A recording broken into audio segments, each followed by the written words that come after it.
Assalamualaikum. We are back with another informative video from the CA Companions team. While the purpose of this video is well known to all our group members, for those who are unfamiliar with its objective, the aim of this video is to feel familiar with the format and nature of questions typically found in aptitude test. This video intends to help viewers tackle such questions comfortably if they encounter them in a test. So without any delay, let's move on the questions and their solutions. The very first question we have is find the missing number from the given response.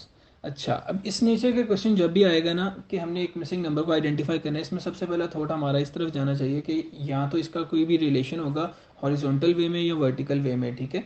तो अब इस question को solve करने के लिए अगर आप first time video देख रहे हो तो हर क्वेश्चन जो भी मैं बोलूँगा, ठीक है, उससे पहले जैसे ही क्वेश्चन कंप्लीट होगा 2 सेकंड का आप पॉज लेके अपना आंसर देख लेना, सोच लेना, कैलकुलेट कर लेना और फिर वीडियो को आगे कंटिन्यू करना।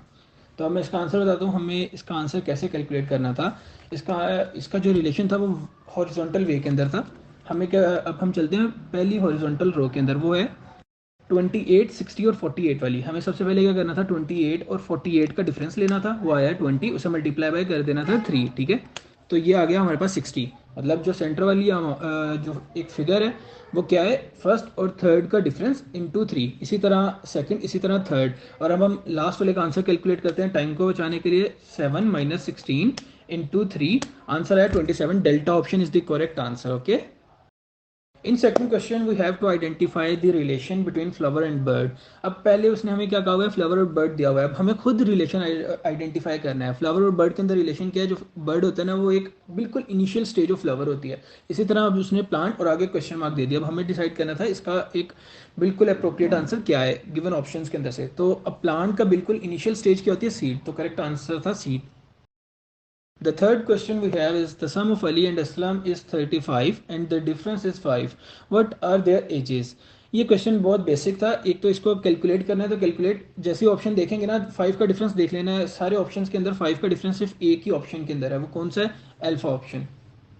हमने ये देख लेना था कि जो डिफरेंस है वो 5 का होना चाहिए और जो टोटल है वो 35 होना चाहिए। तो वो अल्फा जो है ऑप्शन वो बिल्कुल अप्रोप्रिएट है।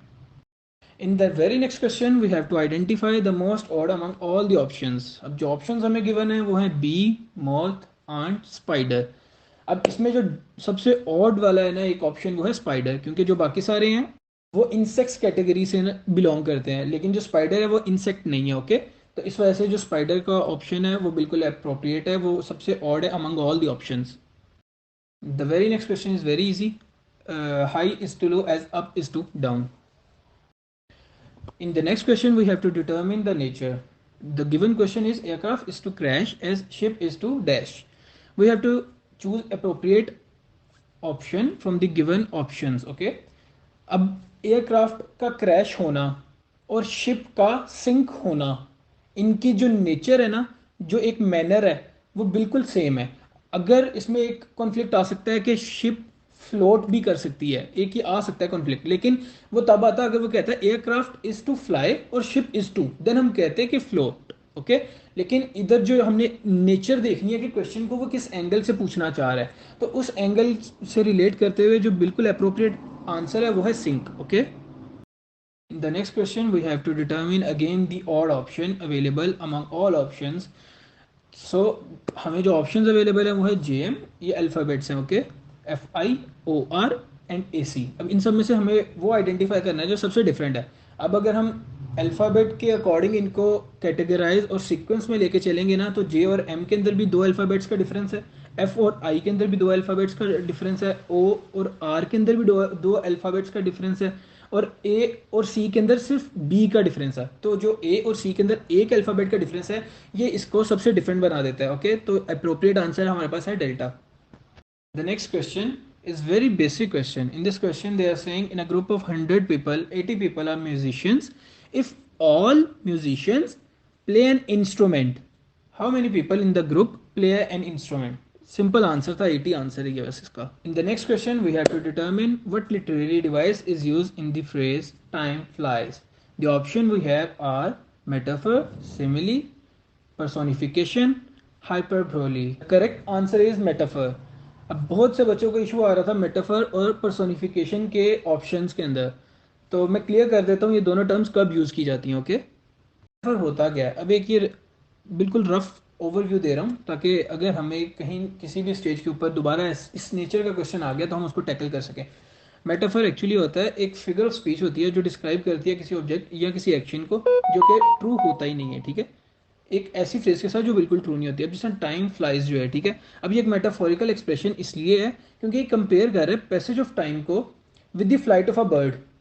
तो अब ये एक इस तरह की पर्सोनिफिकेशन क्या होता है, पर्सोनिफिकेशन भी एक लिटरेरी डिवाइस होती है जो जहाँ ह्यूमन क्वालिटीज़ को और एट्रीब्यूट्स को एक नॉन ह्यूमन थिंग्स के साथ रिलेट कर दिया जाता है। ओके, तो अब ये दोनों समझने के बाद ये दोनों टर्म से फेमिलियर होने के बाद आप लोग खुद सेटिस्फाई हो जाओगे कि इसका आंसर मेटाफर ही बनता था। Okay, the next question we have is what is the smallest prime number greater than the 50? The options available are 52, 53, 69 and 61. सबसे पहले हमें ये चीज़ पता होनी चाहिए कि प्राइम नंबर होता क्या है। प्राइम नंबर एक नेचुरल नंबर होता है जो कि 1 से ग्रेटर होता है और वो डिवाइड नहीं होता अपने नंबर के अलावा किसी भी नंबर से। और इसको दूसरी तरह से इस तरह भी कह सकते हैं कि वो can not be form by multiplying to natural numbers. Okay, तो अब इस सिनेरियो के अंदर बिकॉज 53 अपने अलावा किसी पे भी डिवाइड नहीं होता और वो 50 से ग्रेटर है, तो the next question we have to determine what day is today from a given scenario. The scenario is if the day after tomorrow is 2 days before Thursday, what day is today? The option given are Monday, Tuesday, Thursday and Sunday. अब इस तरह का question जब भी आएगा हमने सबसे पहले इस लाइन को दोबारा पढ़ना है और एक पेज पे लिखने लग जाने हैं डेज जो उसने बताए हुए हैं। सबसे पहले वो क्या कह रहा है, the day after tomorrow is 2 days before Thursday. ठीक है, द डे आफ्टर टुमारो, पहले हम लिखेंगे टुडे, फिर द डे आफ्टर टुमारो मतलब कल का छोड़ के परसों का दिन, फिर वो लिख लिया द डे आफ्टर टुमारो। और वो क्या कह रहा है, जो डे आफ्टर टुमारो है वो क्या है, थर्सडे से 2 दिन पहले है, मतलब उससे एक नेक्स्ट डे छोड़ के उससे नेक्स्ट डे थर्सडे है। तो अब इसको हम रिवर्स वर्किंग करेंगे तो हम आंसर अपना निकाल लेंगे और वो आंसर है Sunday. The next question we have to determine the code of yellow by following the coding way used in the fellow. Okay, सो इस तरह के जब भी क्वेश्चंस आएंगे ना हमें सबसे पहले वर्टिकल वे के अंदर फेलो को लिखना है और नंबर्स को लिखना है। अब अल्फ़ाबेट्स हैं 6 फेलो के और टोटल नंबर है 6, मतलब एफ के लिए जो कोड यूज़ हुआ है वो 4 है, ई के लिए जो यूज़ हुआ है वो 6 है एंड सो ऑन। इसी तरह अब हमें एफ को निकाल देंगे, पीछे एलो बच जाएगा। ठीक है, इलो, सॉरी इलो बच, पीछे इलो बच जाएगा।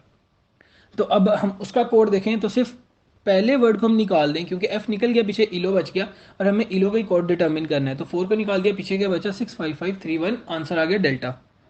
Today's quiz had only these questions. More than 100 students are actively participating in regular quiz which is a very positive indication. I hope this session will benefit us all in future aptitude test. Inshallah, we will conduct another brief session tomorrow as well.